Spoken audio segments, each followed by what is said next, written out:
So let's take a look at Mr. Hogan swinging various clubs in slow motion. Your immediate reaction is, let me see that one again. But there's no need to back the tape up, as many more swings will be repeated in slow motion several times for your convenience and study. Then when you go out to the driving range, you can refresh your memory as to what you need to work on to improve your own swing. He starts his warm-up with a 9-iron, and at first glance, you may think that he's hitting the same club over and over again in this series.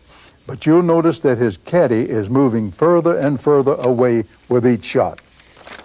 His swing is so well grooved that they all look almost identical.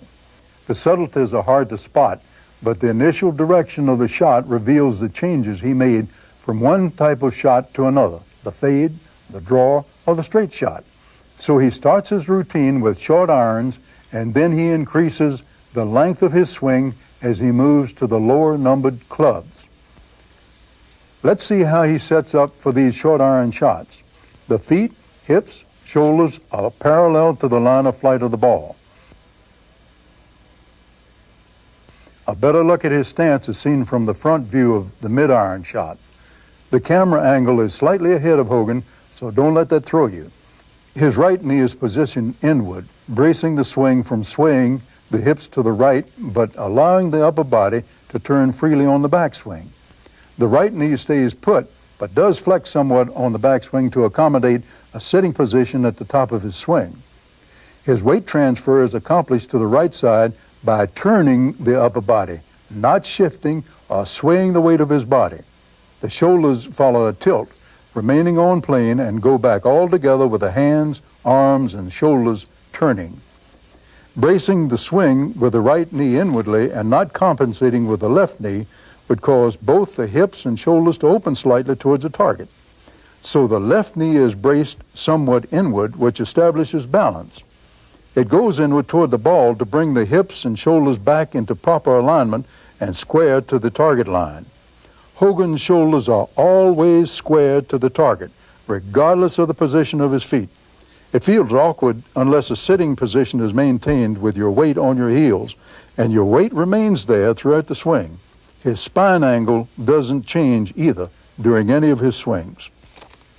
Hogan follows the same routine for his setup for each and every shot.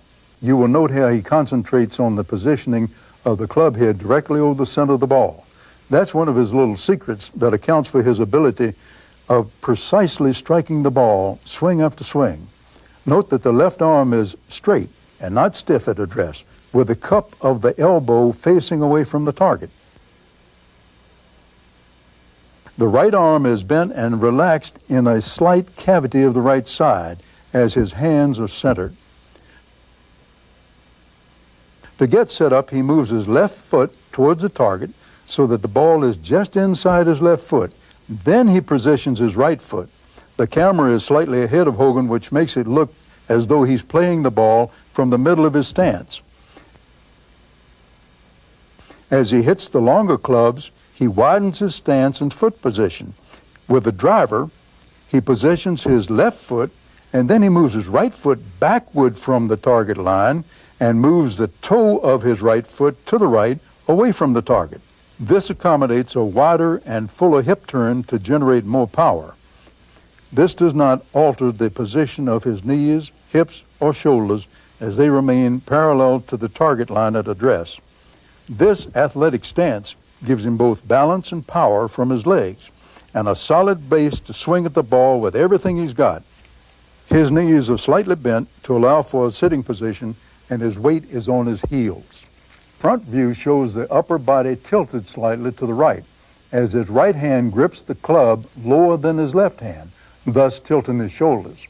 He stands quite erect to the ball, and his arched wrists and his club handle are fairly close into his body without an attempt to reach for the ball. His arms are glued to the side of his chest, not in front of his chest. And as he gets set up for the shot, he first holds the club precisely over the center of the ball. Then he waggles the club above the ball. This motion sets a stage for the path that the club head will take on both the backswing and the downswing. It is the exact path that he takes the club away on his backswing. A careful look reveals that the backswing of his waggle is slightly higher than the downswing segment as it returns to the ball. This is clearly seen during his swing as the path of the club head reveals. After he waggles the club to preview the shot, he places the club directly over the center of the ball and then lowers it behind the ball. Then his backswing begins. The toe of the club is pointed upward as it's waggled back, not hooded, which would de-loft the angle of the club face. It's not manipulated by his hands, but controlled by the forearms. That sets the proper path of the swing into the ball or to sweep the ball off the tee with a driver. It also programs the angle of approach to the ball. This produces a more consistent shot, both distance-wise and height-wise. On the backswing, following the waggle, the hands, club, arms, and shoulders all move away together from the target along the line that the waggle previewed. His arms and hands go straight back, and the club head remains close to the ground. You will note that most pros don't bother to waggle the club prior to their taking a backswing, but this is an important insight into Hogan's ability to maneuver his shots. It's the number of little things that he paid attention to that set him apart from all the other pros. Just a little something here and a little something there, but boy, they make a difference. You will be able to clearly see the club moving into the ball on the path that the waggle established in his pre-shot routine. The arc of his swing is to the inside of the target line on the backswing and down from the inside of the target line back to the ball. Then the arc moves back inside on the follow-through. On the backswing, all the things, hands, club handle, and shoulders, go straight back along the waggle line together until the club face is vertical about waist high, and then it hinges upward. The left arm rotates clockwise during his backswing. Both his arms go upward, close together to the top, with the right elbow pointed downward, not backward, but towards the ground.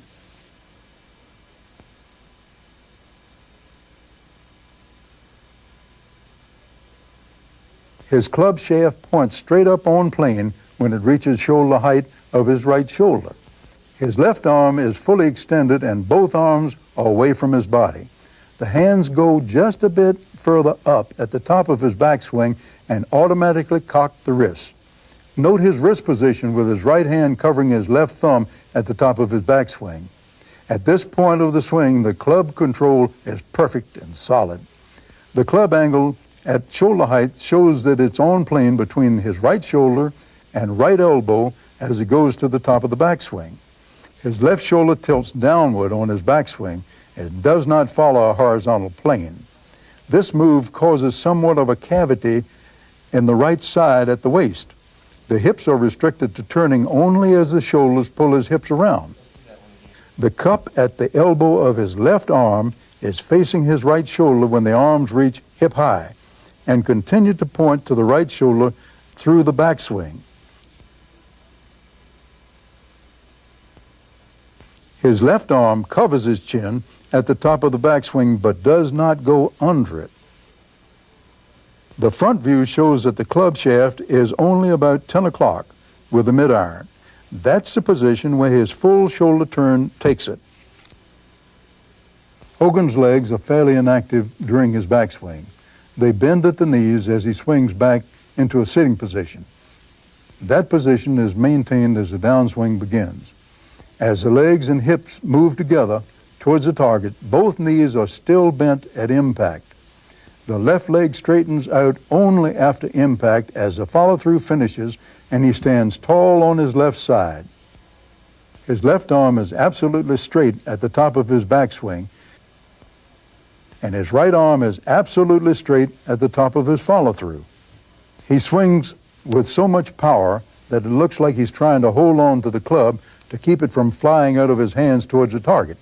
It's obvious that Hogan puts everything he's got into his tee shots, and the power generated on his downswing is so great that the follow-through to a high finish is automatic. His balance throughout the swing is amazing. Only someone with exceptional athletic abilities could swing like this. Both feet roll toward the target during the downswing. The weight is definitely on his heels. As the left foot rolls to the outside of that foot towards the target and the right foot is pulled up on its toe. On his downswing, the lower body, hips and legs move toward the target before the downswing begins. The arms stay put at the top of the swing until the weight shift has begun. His knees stay together and drive towards the target as his hands drop in close to his knees, and then he hits with his arms and with his shoulders. The arms stay together with the cup of the left elbow pointing away from the target just prior to impact. When the arms get down to about the right knee, the path that the waggle established takes over as he hits through the ball. His upper body hits through with his right shoulder going downward as the left hip moves towards the rear. The weight is transferred to the left side of both feet as he swings. His forearms, not his hands or his wrists, roll over after impact and remain close together. It's a lot easier to release the club at impact and let the forearms rotate when the arms start in a position that's close to the body at address. His hips turn and do not spin around. There's a small amount of hip movement at the start of his downswing as his shoulders and arms stay put and are not allowed to move outward over the plane. This guarantees that the arms and the club drop down close to the right knee before impact and move outward over the target line. Then the hip turn clears the way for his arms to swing through. His arms swing down before his body turns, producing tremendous club head speed along with a fast swinging motion. The right elbow moves inward towards the ball as the downswing begins. And as the right arm begins to straighten down towards the right knee, this one movement keeps the hands from hitting from the top. This movement also allows the arms to swing down into the hitting area and retain the wrist cock. Hogans swings with his whole body, keeping his shoulders back. It's a body swing, not an arm swing, or just one part taking charge over the body, but a synchronized motion of his entire body that collectively produces the power.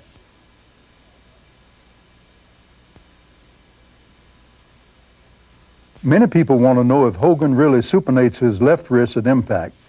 His book shows that it does, and he considers it as one of the fundamentals of the golf swing. His left wrist is bent towards the target at impact. This is clearly seen in many swings. At this point, the toe of the club passes the heel of the club, and his right hand and arm deliver a powerful blow right on through to the finish of the swing. The wedge shot and short pitch shots are quite similar. On both shots, he allows his shoulders to move fully and freely on the backswing. His feet are close together and his hands are centered over the ball. His left wrist leads the way down. This can also be clearly seen in the sand shot sequence.